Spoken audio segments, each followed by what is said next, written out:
हरे कृष्णा। आप सभी भक्तजन को जेठ मास की पुण्यमयी कथाओं की इस पावन श्रृंखला में हार्दिक स्वागत है। आज हम चतुर्दश अध्याय की ओर बढ़ रहे हैं। एक ऐसी कथा जो धर्म, श्रद्धा और जीवन की गहराइयों को स्पर्श करती है।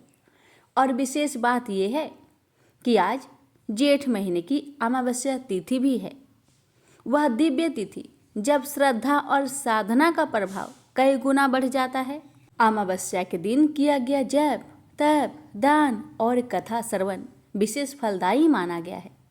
तो आइए इस अमावस्या तिथि के पावन अवसर पर हम पहले सुनेंगे अमावस की कथा और फिर सुनेंगे जेठ मास की 14वां अध्याय की कथा। आइए भक्तों, कथा को श्रद्धा पूर्वक श्रवण करें और प्रभु कृपा के अधिकारी बने। जय श्री हरि। ओम नमः शिवाय। पौराणिक कथा के अनुसार किसी नगर में एक राजा रहता था। राजा की रानी बहुत ही धार्मिक विचारों की थी। राजमहल के ठीक सामने साहूकार की एक हवेली थी। रानी और उस साहूकार की पत्नी की घनिष्ठ मित्रता थी। तभी एक दिन हवेली से साहूकार की पत्नी की रोने की आवाज आई। इस पर रानी ने उससे कारण पूछा। तब राजा ने बताया कि साहूकार का पुत्र मर गया है। रानी ऐसे दुख से वंचित थी, इसलिए वो राजा से एक बार फिर पूछी कि ये दुख क्या होता है। इस पर राजा ने बोला कि जब तुम्हारा बेटा मरेगा तब तुम्हें समझ आएगा। ऐसा सुनकर तुरंत रानी ने अपने बेटे को नीचे फेंक दिया, पर भगवान की कृपा से उसे कुछ नहीं हुआ। रानी ने फिर पूछा कि यह दुख क्या होता है। तब राजा ने रानी को जवाब देते हुए कहा कि जब पड़ोसी राज्य में युद्ध होगा और मैं उस युद्ध में अकेला जाऊंगा, इसके बाद जब तुम मेरे मरने का समाचार सुनोगी तब तुम्हें पता चलेगा। हालांकि रानी अमावस्या व्रत करती थी, जिस वजह से राजा युद्ध जीतकर वापस आ जाते हैं। रानी फिर से सवाल करती है। तब इसके बाद राजा ने कहा कि जब हम गंगा माँ के दर्शन को जाएंगे तब मैं वहाँ गंगा नदी में कूद जाऊंगा, फिर तुम्हें पता चलेगा कि दुख क्या होता है।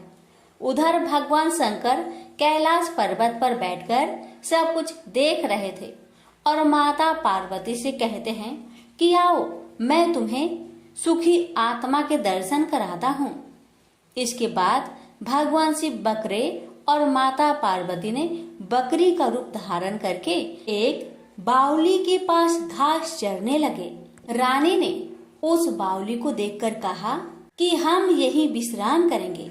इस दौरान रानी ने महादेव और माता पार्वती की सारी बातें सुन ली, जिसमें महादेव और माता पार्वती आपस में बातें कर रहे होते हैं कि रानी ने अमावस्या का व्रत किया है, इसलिए उसे इस जन्म में कोई दुख नहीं मिलेगा। सारी बातें सुनकर रानी को सब कुछ समझ आ गया। फिर उसने राजा को सब कुछ बताया। ऐसा माना जाता है कि अमावस्या व्रत करने से इंसान के सभी संकट दूर हो जाते हैं। प्रेम से बोलिए अमावस्या माता की जय। हर हर महादेव, माता पार्वती की जय। अब आइए रसपान करते हैं जेठ मास की 14वें अध्याय की कथा। भक्तों, सूत जी कहते हैं, इसके बाद पांडव श्री कृष्ण के साथ जलांजलि के इच्छुक मरे हुए स्वजनों का तर्पण करने के लिए स्त्रियों को आगे करके गंगा तट पर गए। वहां उन सब ने मृत बंधुओं को जलदान दिया और उनके गुणों का स्मरण करते हुए बहुत विलाप किया। तदंतर भगवान के चरण कमलों की धूलि से पवित्र गंगा जल में पुनः स्नान किया। वहां अपने भाइयों के साथ कुरुपति महाराज युधिष्ठिर, धृतराष्ट्र पुत्र, शोक के व्याकुल गांधारी, कुंती और द्रौपदी सब बैठकर मरे हुए स्वजनों के लिए शोक करने लगे। भगवान श्री कृष्ण ने धूम्र आदि मुनियों के साथ उनको सांत्वना दी और समझाया कि संसार के सभी प्राणी काल के अधीन हैं, मौत से किसी को कोई बचा नहीं सकता।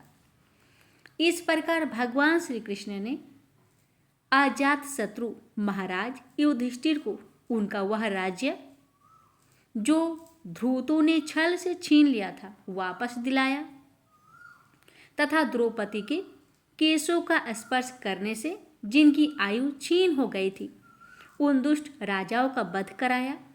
साथ ही युधिष्ठिर के द्वारा उत्तम सामग्रियों से तथा पुरोहितों से 3 अश्वमेध यज्ञ करवाए। इस प्रकार युधिष्ठिर के पवित्र यश को स्वयोग करने वाले इंद्र के यश की तरह सब और फैला दिया। इसके बाद भगवान श्री कृष्ण ने वहां से जाने का विचार किया। उन्होंने इसके लिए पांडवों से विदा ली और व्यास आदि ब्राह्मणों का सत्कार किया। उन लोगों ने भी भगवान का बड़ा ही सम्मान किया। तदंतर सत्यकी और उद्धव के साथ द्वारका जाने के लिए भी रथ पर सवार हुए। उसी समय उन्होंने देखा कि उत्तरा भय से विहल होकर सामने से दौड़ी चली आ रही है। उत्तरा ने कहा, देवाधिदेव जगदीश्वर, आप महायोगी हैं, आप मेरी रक्षा कीजिए। आपके अतिरिक्त इस लोक में मुझे अभय देने वाला और कोई नहीं है, क्योंकि यहाँ सभी परस्पर एक दूसरे की मृत्यु के निमित्त बन रहे हैं। प्रभु, आप सर्वशक्तिमान हैं। जहाँ दहकते हुए लोहे का बाण मेरी ओर दौड़ा आ रहा है। स्वामीन, यह मुझे भले ही जला डाले परंतु मेरे गर्भ को नष्ट न करे, ऐसी कृपा कीजिए। सूत जी कहते हैं, भक्त वत्सल भगवान श्री कृष्ण उसकी बात सुनते ही जान गए कि अश्वत्थामा ने पांडवों की वंश को निर्वीज करने के लिए ब्रह्म शस्त्र का प्रयोग किया है। शौनक जी, उसी समय पांडवों ने भी देखा कि जलते हुए 5 बाण हमारी ओर आ रहे हैं, इसलिए उन्होंने भी अपने अपने अस्त्र उठा लिए। सर्वशक्तिमान भगवान श्री कृष्ण ने अपने अनन्य प्रेमियों पर शरणागत भक्तों पर बहुत बड़ी विपत्ति आई जानकर अपने निज अस्त्र सुदर्शन चक्र से उन निज जानों की रक्षा की। योगेश्वर श्री कृष्ण समस्त प्राणियों के हृदय में विराजमान आत्मा है। उन्होंने उत्तरा के गर्भ को पांडवों की वंश परंपरा चलाने के लिए अपनी माया के कवच से ढक दिया। शौनक जी, यद्यपि ब्रह्म शस्त्र अमोघ है और उसके निवारण का कोई उपाय भी नहीं है, फिर भी भगवान श्री कृष्ण के तेज के सामने आकर वह शांत हो गया।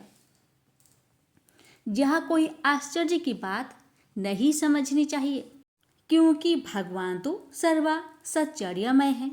वे ही अपनी निज शक्ति माया से स्वयं अनजन्मा होकर भी इस संसार की सृष्टि, रक्षा और संहार करते हैं। जब भगवान श्री कृष्ण जाने लगे तब ब्रह्म शास्त्र की ज्वाला से मुक्त अपने पुत्र के और द्रौपदी के साथ सती कुंती ने भगवान श्री कृष्ण की इस प्रकार स्तुति की।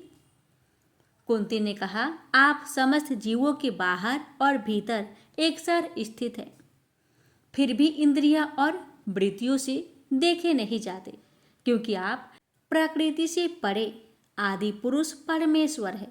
मैं आपको नमस्कार करती हूँ। इंद्रियों से जो कुछ जाना जाता है उसकी तह में आप विद्यमान रहते हैं और अपनी ही माया के पर्दे से अपने को ढके रहते हैं। मैं अबोध नारी, आप अविनाशी पुरुष उत्तम को भला कैसे जान सकते हो? जैसे मूर्ख लोग दूसरा भेष धारण किए हुए नाटक को प्रत्यक्ष देखकर भी नहीं पहचान सकते, वैसे ही आप दिखते हुए भी नहीं दिखते। आप शुद्ध हृदय वाले, विचारशील, जीवन मुक्त परम हंसों के हृदय में अपनी प्रेमयी भक्ति का सृजन करने के लिए अवतीर्ण हुए हैं। फिर हम अल्प बुद्धि स्त्रियां आपको कैसे पहचान सकती हैं? आप श्री कृष्ण वासुदेव, देवकी नंदन, नंद गोप के लाडले लाल गोविंद को हमारा बारंबार प्रणाम है। जिनकी नाभि से ब्रह्मा का जन्म स्थान कमल प्रकट हुआ, जो सुंदर कमलों की माला धारण करते हैं, जिनके नेत्र कमल के समान विशाल और कोमल है, जिनके चरण कमलों में कमल का चिन्ह है, श्री कृष्ण, ऐसे आपको मेरा बार बार नमस्कार है। ऋषिकेश, जैसे आपने दुष्ट कंस के द्वारा कैद की हुई और चिरकाल से शोकग्रस्त देवकी की रक्षा की थी, वैसे ही पुत्र के साथ मेरी भी आपने बार बार विपत्तियों से रक्षा की है। आप ही हमारे स्वामी हैं, आप सर्वशक्तिमान हैं। श्री कृष्ण, कहाँ तक गिनाऊं? विश्व लाछा गृह की भयानक आग से, हिडिंब आदि राक्षसों की दृष्टि से, दुष्टों की धूत सभा से, वनवास की विपत्तियों से और अनेक बार के युद्ध में अनेक महारथियों के शस्त्र शास्त्रों से और अभी अभी इस अश्वत्थामा के ब्रह्म शस्त्र से भी आपने ही हमारी रक्षा की है। जगत गुरु, हमारे जीवन में सर्वदा पद पद पर विपत्तियां आती रहे, क्योंकि विपत्तियों में ही निश्चित रूप से आपके दर्शन हुआ करते हैं और आपके दर्शन हो जाने पर फिर जन्म मृत्यु के चक्कर में नहीं आना पड़ता।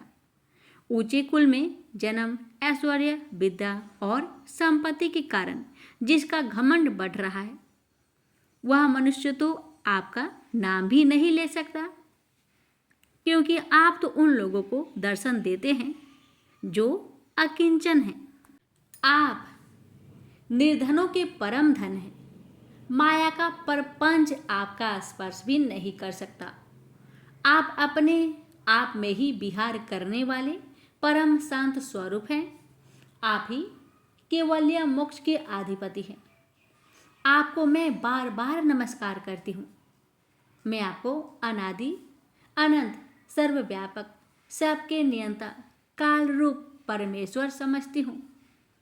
संसार के समस्त पदार्थ और प्राणी आपस में टकराकर विषमता के कारण परस्पर विरुद्ध हो रहे हैं, परंतु आप सब में समान रूप से विचर रहे हैं। भगवान, आप सब मनुष्यों की सी लीला करते हैं, तब आप क्या करना चाहते हैं यह कोई नहीं जानता। आपका कभी कोई न प्रिय है और न कोई अप्रिय।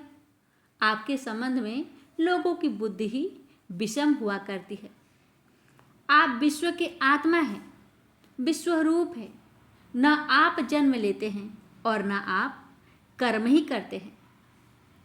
फिर भी पशु पंछी, मनुष्य, ऋषि, जलचर आदि में आप जन्म लेते हैं और उन योनियों के अनुरूप दिव्य कर्म भी करते हैं। यह आपकी लीला ही तो है। जब बचपन में आपने दूध की मटकी फोड़कर यशोदा मैया को खिजा दिया था और उन्होंने आपको बांधने के लिए हाथ में रस्सी ली थी, तब आपकी आंखों में आंसू छलक आए थे। काजल कपड़ों पर बह चला था, नेत्र चंचल हो रहे थे और भय की भावना से आपने अपने मुखों को नीचे की ओर झुका लिया था। उसकी उस दशा, लीला, छवि का ध्यान करके मैं मोहित हो जाती हूँ। भला जिसमें भय भी भय मानता है, उसकी यह दशा। आपने अनजन्मा होकर भी जन्म क्यों लिया है, इसका कारण बताते हुए कोई कोई महापुरुष यूँ कहते हैं, जैसे मलिया जल की कृति का विस्तार करने के लिए उसमें चंदन प्रकट होता है, वैसे ही अपने प्रिय भक्त पुष्यलोक राजा यदु की कृति का विस्तार करने के लिए ही आपने उनके वंश में अवतार ग्रहण किया है।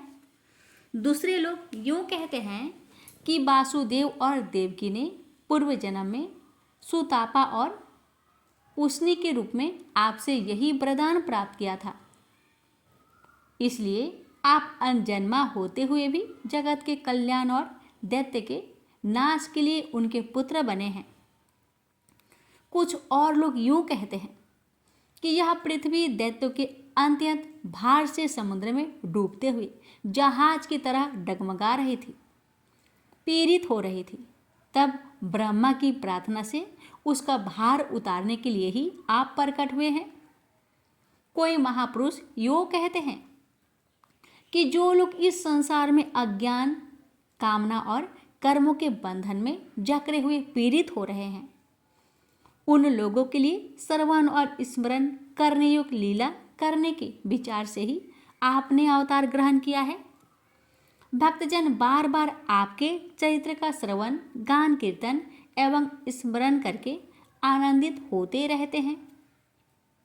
वे ही अविलंब आपके उस चरण कमल का दर्शन कर पाते हैं जो जन्म मृत्यु के प्रवाह को सदा के लिए रोक देता है।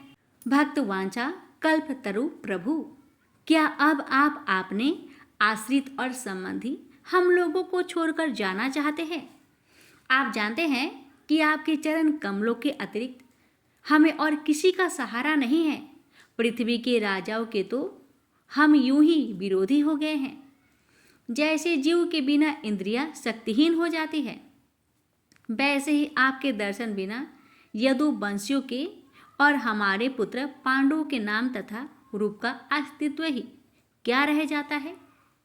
गदाधर, आपके विलक्षण चरण चिन्ह से चिन्हित यह कुरु जांगाल देश की भूमि आज जैसी शोभ्यमान हो रही है, वैसे आपके चले जाने के बाद न रहेगी। आपकी दृष्टि के प्रभाव से ही यह देश पकी हुई फसल तथा लता वृक्षों से समृद्ध हो रहा है। ये वन, पर्वत, नदी और समुद्र भी आपकी दृष्टि से ही वृद्धि को प्राप्त हो रहे हैं। आप विश्व के स्वामी हैं, विश्व के आत्मा हैं और विश्वरूप हैं। यदुवंशियों और पांडवों में मेरी बड़ी ममता हो गई है। आप कृपा करके स्वजनों के साथ जोड़े हुए इस स्नेह के ढिंड फांसी को काट दीजिए। श्री कृष्ण, जैसे गंगा की अखंड धारा समुद्र में गिरती रहती है, वैसे ही मेरी बुद्धि किसी दूसरे की ओर न जाकर आपसे ही निरंतर प्रेम करती रहे। श्री कृष्ण, अर्जुन के प्यारे सखा यदुवंश शिरोमणे, आप पृथ्वी के भार रूप राज भेषधारी दैत्यों को जलाने के लिए अग्नि स्वरूप है। आपकी शक्ति अनंत है। गोविंद, आपका यह अवतार गौ, ब्राह्मण और देवताओं का दुख मिटाने के लिए ही है। योगेश्वर, चराचर के गुरु भगवान, मैं आपको नमस्कार करती हूँ। सूत जी कहते हैं, इस प्रकार कुंती ने बड़े मधुर शब्दों में भगवान की अधिकांश लीलाओं का वर्णन किया। यह सब सुनकर भगवान श्री कृष्ण अपनी माया से उसे मोहित करते हुए मंद मंद मुस्कुराने लगे। उन्होंने कुंती से कह दिया, अच्छा ठीक है, और रथ के स्थान से वे हस्तिनापुर लौट आए।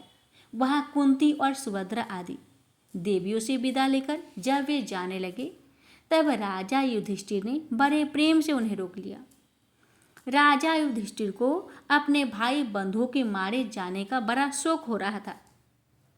भगवान की लीला का मन में जानने वाले व्यास आदि महर्षियों ने और स्वयं अद्भुत चरित्र करने वाले भगवान श्री कृष्ण ने भी अनेकों इतिहास कहकर उनको समझाने की बहुत चेष्टा की, परंतु उन्हें सत्वाना ना मिली। उनका शोक ना मिटा।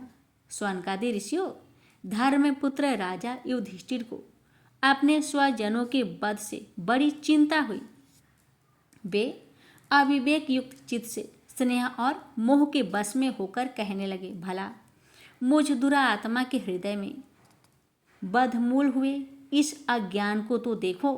मैंने सियार कुत्ते के आहार इस अनात्मा शरीर के लिए अनेक औचहीनी सेना का नाश कर डाला।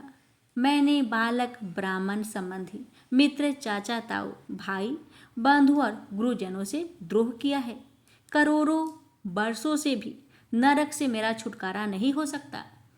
यद्यपि शास्त्र का वचन है कि राजा यदि प्रजा का पालन करने के लिए धर्म युद्ध में शत्रुओं को मारे तो उसे पाप नहीं लगता, फिर भी इससे मुझे संतोष नहीं होता। स्त्रियों के पति और भाई बंधुओं के मरने से उनका मेरे द्वारा यहाँ जो अपराध हुआ है उसका मैं गृहस्थोचित यज्ञ आदि के द्वारा मार्जन करने में समर्थ नहीं हूँ। जैसे कीचड़ से गदला जल स्वच्छ नहीं किया जा सकता, मदिरा से मदिरा की अपवित्रता नहीं मिटाई जा सकती, वैसे ही बहुत से हिंसा बहुल यज्ञों के द्वारा एक भी प्राणी की हत्या का प्रायश्चित नहीं किया जा सकता। प्रेम से बोलिए हरे कृष्णा। भक्तों, इस अध्याय का समापन यहीं पर हो रहा है। आइए आप सुनते हैं राम कथा की आगे की वृंतांत।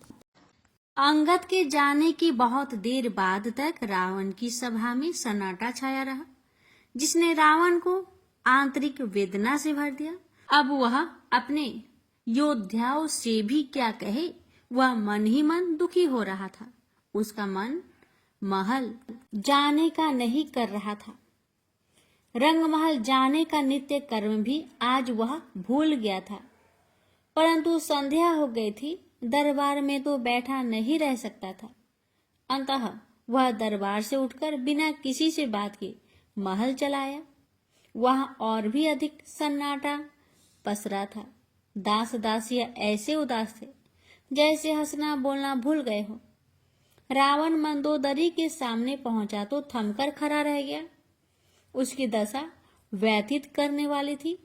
आंसुओं से उसका मुख गीला था, केस अस्त व्यस्त थे। रावण समझ गया कि दिरांतक की मृत्यु का समाचार उसे मिल गया है और माता की ममता उसे सता रही है। मंदोदरी के नेत्रों में आंसू बह रहे थे। उसने रावण के सामने हाथ जोड़ दिए। रावण पहले ही खिन्न था, अब उस मूर्ख स्त्री के प्रवचन सुनने होंगे। अतः उसने मुख मुद्रा कठोर कर ली और अहंकार का आवरण पुनः तेजमय कर लिया। मंदोदरी रोते हुए उसे समझाकर विनय करने लगी, हे स्वामी, हठ की भी कोई सीमा होती है। सत्य को स्वीकार कर लीजिए। श्री राम से वैर करना आपको शोभा नहीं देता। उनके बल और प्रताप के सामने आपका बल तुच्छ है। उनके छोटे भाई ने पंचवटी पर एक रेखा खींच दी थी। आप उसे लांघने का साहस न कर सके थे और कहते हैं कि काल मेरे बस में है। श्री राम के 2 सेवक आए और मेरे 2 पुत्र मार डाले, लंका को राख कर दिया और आज दरबार में जो हुआ उससे तो आपके पराक्रम पर मुझे भी लज्जा आ गई। जिनके सेवक ऐसे हैं उनका अपना बल क्या होगा, यह अनुमान लगाना कठिन नहीं है। आप उन्हें मनुष्य कहते हैं, क्या उनके सुकृत्य उन्हें मनुष्य कहते हैं? सीता स्वयंवर में शिव धनुष को सहज में तोड़ दिया, जबकि आप उसे सूत भर भी हिला ना सके। यह आपका बल है। सीता का हरण छल से करके लाए, यही आपका प्रताप है। खरदूषण आपसे कम बलवान थे, अकेले राम ने उनका सेना सहित वध किया, फिर भी आप उन्हें मनुष्य ही मानते हैं। 21 बार धरती को दुष्टों से रहित कर देने वाले भगवान परशुराम भी उनके समक्ष नत हो गए और आप उन्हें मनुष्य कहते हैं। रावण का खिन्न मन और भी दग्ध हो गया। अपमान से उसका मुख कौलांत हो गया, परंतु वह कहे क्या? मुंह से बोलकर अपना पराक्रम सिद्ध करने का समय नहीं था। अब तो रण में ही वह इस बात को सिद्ध करेगा कि उसके बल के सामने राम का बल कुछ भी है या नहीं। तभी मंदोदरी की कतरनी बंद होगी। आज के अपमान को वह मदिरापान के द्वारा भूल जाने का प्रयास कर रहा था। इधर श्री राम ने अंतिम विकल्प अर्थात युद्ध की भी सभी तैयारी कर ली थी। सवेरा होने पर उन्होंने लंका के चारों दरवाजे पर आक्रमण करने के लिए गठित अपने चारों दलों के सेनापतियों को बुलाकर युद्ध संबंधी नीति नियम बताए। पीठ दिखाकर भागने वाले, दया की पुकार करने वाले और प्राणों के भीख मांगने वाले शत्रु पर कोई प्रहार नहीं करेगा। नगर में घुसकर स्त्री, वृद्ध, बालक और रोगी, विकलांग आदि को कोई भय नहीं देगा। पीछे से कोई किसी पर वार नहीं करेगा। युद्ध को धर्म युद्ध की भांति लड़ा जाएगा। सब युद्धपति भगवान श्री राम की नीति व उदारता की प्रशंसा करने लगे। नीति विहीन, धर्म विहीन राक्षसों के साथ भी धर्म युद्ध की भेरी बजा दी गई। बानर दल रणोमंत होकर ऐसे चिहरा उठा कि लंकावासियों के हृदय कांप उठे। बच्चे अपनी माताओं की गोद में दुबक गए। स्त्रियां कांप उठी, अपशकुन होने लगे। कौवे और गिद्ध के झुंड लंका के ऊपर मंडराने लगे। कौवा कर्कश स्वर में कांव कांव करने लगे। श्री राम का आदेश पाकर बानर सेना ने लंका की ओर कूच कर दिया। चारों ओर से लंका को घेरकर बानर भालू कर्कश ध्वनियों से शत्रु को चुनौती देने लगे तो लंका में कोहराम मच गया। रावण ने रणभेरी सुन ली थी। वह अट्ठास कर उठा। कल की सब लज्जा भूलकर वह अभिमान से भरा बैठा था। ऐसे ही उसके सभासद थे। रावण ने उन्हें प्रेरित करते हुए कहा, अरे राक्षस वीरों, काल की प्रेरणा से बानर आहार बनकर हमारे द्वार पर आ गए। अब तुम सब जाओ और भरपेट आहार करो। विधाता ने घर बैठे भोजन दिया है। राक्षस योद्धा उन्माद से भर गए और रावण का आदेश पाकर अस्त्र शस्त्र ले रणोन्मत्त होकर चल पड़े। सब लंका के परकोटे पर जा चढ़े और शत्रु सेना की ओर देखा। असंख्य आहार सामने थे तो राक्षसी स्वभाव से भूख जागृत हो गई। परकोटे से कूदकर वे बानर दल पर टूट पड़े। बानर तो उनकी ही प्रतीक्षा कर रहे थे तो दोनों दल भीड़ गए। युद्ध आरंभ हो गया। राक्षसों को आज बहुत वर्षों के पश्चात रणभूमि में अपना बल परखने का अवसर मिला था। जिन बानरों को वह आहार समझ रहे थे वे आहार ही नहीं थे बल्कि मृत्युदूत थे।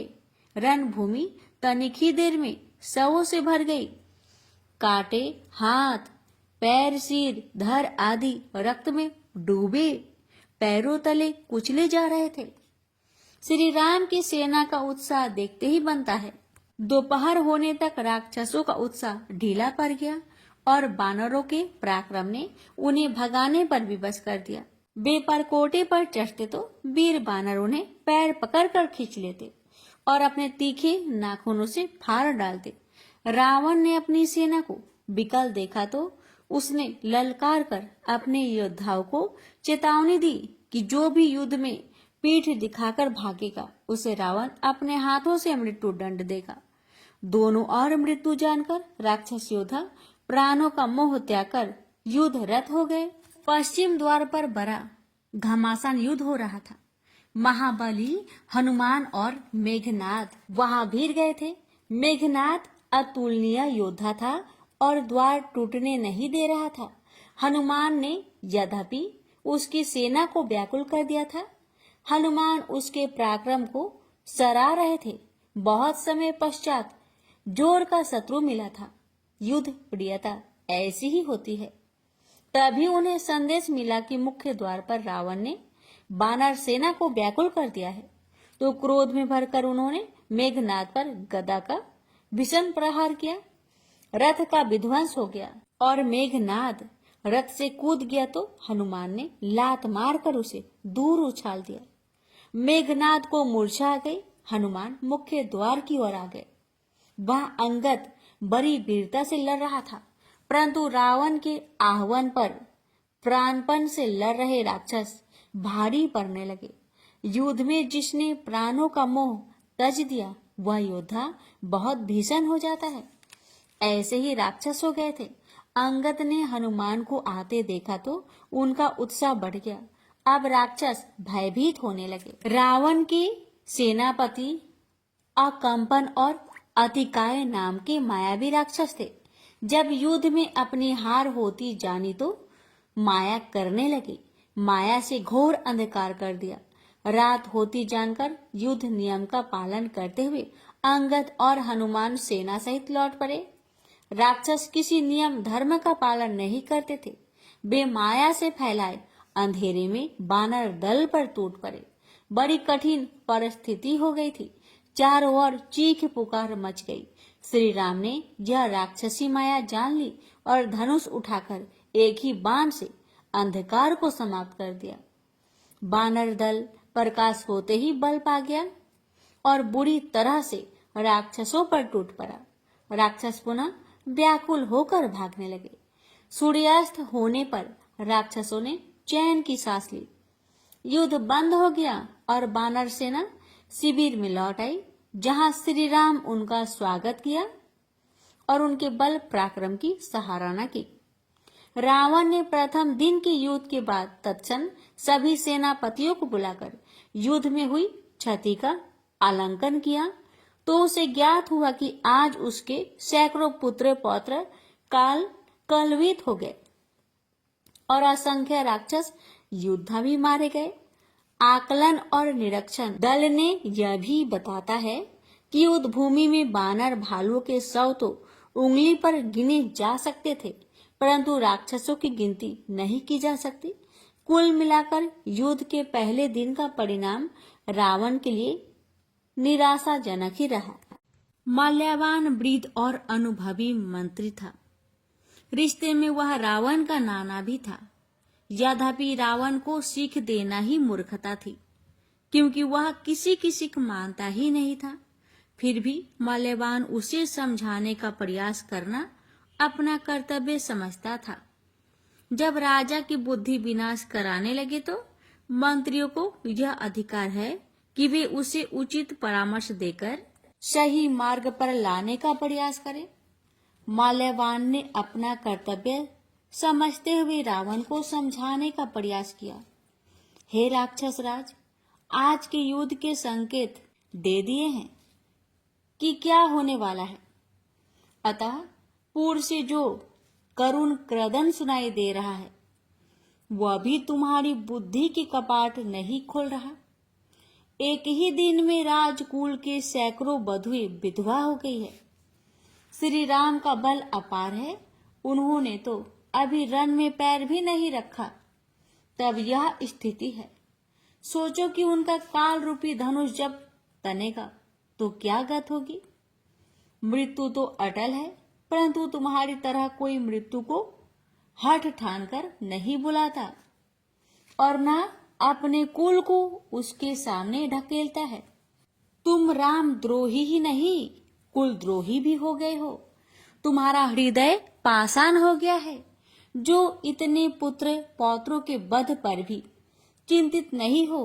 अरे, अब तक जो हुआ उसे श्री राम द्वारा दिया गया दंड समझकर स्वीकार करो और उनसे वैर तजकर शरणागत हो जाओ, तभी यह राज्य बचेगा, अन्यथा यहाँ जंगली जीव ही विचरण करते फिरेंगे।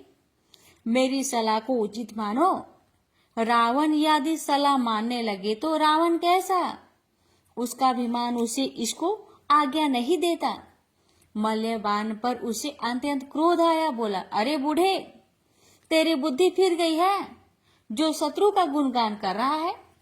जीवन भर मेरे टुकड़ों पर पला है और गुण शत्रु का गाता है। यदि कुछ दिन और जीवित रहना चाहता है तो अब मेरी आंखों के सामने न आना। कुल के लोग होते किस लिए हैं? समय पड़ने पर कुल के सम्मान के लिए प्राण भी देने पड़ते हैं। सिर्फ ऐश्वर्य भोगने के लिए ही तो राजपुत्र नहीं होते। शत्रु घेरे खड़ा है तो युद्ध भी करना होगा और प्राण भी देने होंगे। यही वीर गति है। तू भाग जा यहाँ से। रावण के कठोर दुर्वचन सुनकर मल्यवान जान गया कि अब वह काल के मुंह पर बैठ गया है। रावण प्रलाप कर रहा था।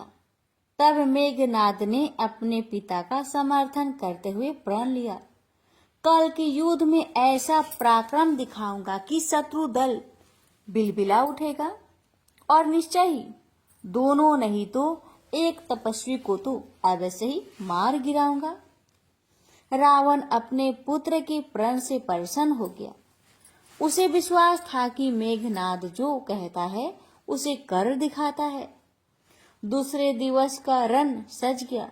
दोनों दल आमने सामने आ गए। आज राक्षसों में कुछ अधिक उत्साह था, क्योंकि सेनापति मेघनाद ने प्रण कर लिया था और उसके बल पराक्रम पर संदेह कैसा। उसने देवताओं को भी परास्त किया है, इंद्र भी उसके सामने नहीं टिक सका। मेघनाद ने युद्ध का बिगुल बजा दिया और कहने लगा, कहाँ है दोनों तपस्वी राम लक्ष्मण? इन जीव जंतुओं को युद्ध में भेजकर स्वयं शिविर में बैठ मान बड़ाई कर रहे हैं। मैं भी तो देखूं कि उनमें कितना बल है। मेघनाद की यह ललकार सुनकर हनुमान को क्रोध आ गया और बोले, अरे ओ मेघनाद, व्यर्थ गाल बजा रहा है। कल तेरा पराक्रम कहाँ चला गया था, जब तू प्राण बचाकर मेरे सामने से भागा था? तब से अब लौटा है। तेरे जैसे तुच्छ के लिए प्रभु श्री राम को धनुष उठाने की आवश्यकता नहीं है। तुझे तो उनके हम जैसे तुच्छ सेवक ही संतुष्ट कर देंगे। तुम पिता पुत्र को लज्जा नहीं आती? पिटते जाते हो, फिर भी शूरवीर बनते हो। आज तुम इस रणभूमि से जीवित नहीं लौटोगे। इतना कहकर हनुमान दांत किटकिटाकर उस पर चढ़ दौड़े। मेघनाद हनुमान के बेग को बाणों से रोकना चाहता था। उसने एक हाथ असंख्य बाण छोड़ दिए, जिनमें से कुछ तो हनुमान को लगे और शेष ने वानर सेना का संहार किया। हनुमान के लिए तो वे बाण केवल चींटी काटने जैसा आभास देते थे। अब वे भी राक्षसों को चून चून कर मारने लगे। युद्ध बड़ा भीषण हो रहा था। शिविर में श्री राम, लक्ष्मण और विभीषण विचार विमर्श कर रहे थे। मेघनाद की चुनौती उन्होंने सुन ली थी। विभीषण नीति निपुण भी थे और मेघनाद के बल को भी जानते थे। अतः बोले, प्रभु, मेघनाद के पास अनेक दिव्य शस्त्र हैं और वह माया में भी निपुण है। इसके बल का रहस्य इसकी पत्नी सती सुलोचना है, जो क्षण भर भी इसे अपने हृदय से विस्मृत नहीं करती। उसी के अस्तित्व के कारण यह अवध्य हो गया है। हे रघुवीर, इसका पराक्रम बहुत कठिन है और वानर दल उसे सह नहीं पाएगा। आप जैसा उचित समझे निर्णय करे। श्री रामचंद्र मंद मंद मुस्कुराए और लक्ष्मण को आदेश दिया, अनुज, मेघनाद सत्य कह रहा है कि हमें शिविर में नहीं बैठे रहना चाहिए। तुम जाकर उस अभिमानी रावण सूत को संतुष्ट करो और उसे दिखाओ कि हम रघुवंशी ऐसे अभिमानियों का अभिमान क्षण भर में तोड़ देते हैं। लक्ष्मण ने अपना धनुष उठाया और प्रभु को शीश झुकाकर रणभूमि की ओर चल पड़े। उन्होंने देखा कि मेघनाद तो साक्षात काल के रूप होकर वानर दल को त्रास दे रहा है। रणभूमि में उसके बाण ही तैर रहे थे। लक्ष्मण ने उसे ललकारा, ओ धनुर्धर, तू इस धनुष से बाण वर्षा करके इन सबको अपना शौर्य दिखा रहा है। जरा मुझे भी तो दिखा कि तूने धनुर्विद्या में क्या क्या सीखा है और कौन कौन से दिव्य शस्त्र तेरे तुनीर में है। मेघनाद ने लक्ष्मण की ओर देखा तो हर्ष से भर गया। तेरी ही तो प्रतीक्षा थी तपस्वी, अन्यथा मेरा प्रण कैसे पूरा होगा? विधाता भी मेरे पराक्रम पर मुग्ध है, तभी तो मेरे इच्छित प्रण को पूरा करने में सहयोग करता है। इन जीव जंतुओं से लड़ने में आनंद ही कहाँ है? यह हनुमान योद्धा तो है, परंतु बानर ही तो है। जानवर से क्या लड़ूं? मेरा तेरा जोड़ा जमता है। मेघनाद और लक्ष्मण आमने सामने आ गए। दोनों ही कुशल धनुर्धर थे और सभी दिव्य शस्त्रों की जानकारी रखते थे। इस युद्ध को देखने के लिए दोनों पक्ष के योद्धा भी एक दूसरे की शत्रुता भुलाकर अपने स्थान पर स्थिर खड़े हो गए थे। देवता गण भी इस बहु प्रतीक्षण युद्ध को देखने आकाश में आ जुटे। मेघनाद ने बाण चला दिया। वह अर्ध चंद्राकार बाण सर्प की तरह लहराता हुआ लक्ष्मण की ओर बढ़ा तो लक्ष्मण ने एक तीक्ष्ण फल वाला बाण चलाया।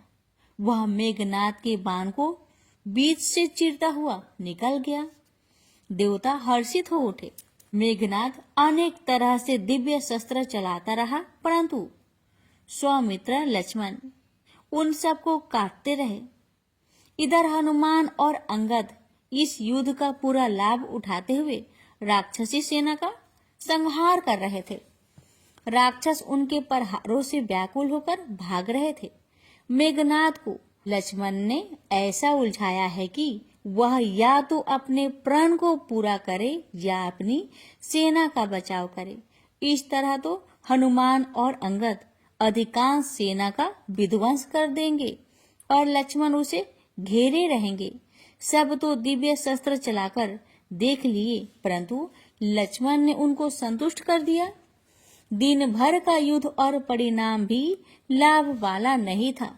मेघनाद ने रणनीति बदल दी। उसने सोचा कि वह पहले अपनी सेना का उत्साहवर्धन करेगा, फिर शत्रु सेना का दमन करके उसे व्याकुल करेगा। वह लक्ष्मण के सामने से हट गया और काल बने हनुमान पर टूट पड़ा। उसने हनुमान को विचलित कर दिया तो हनुमान ने क्रोध में भरकर एक विशाल शिलाखंड उस पर दे मारा, जिसे उसने एक बाण से खंड खंड कर दिया।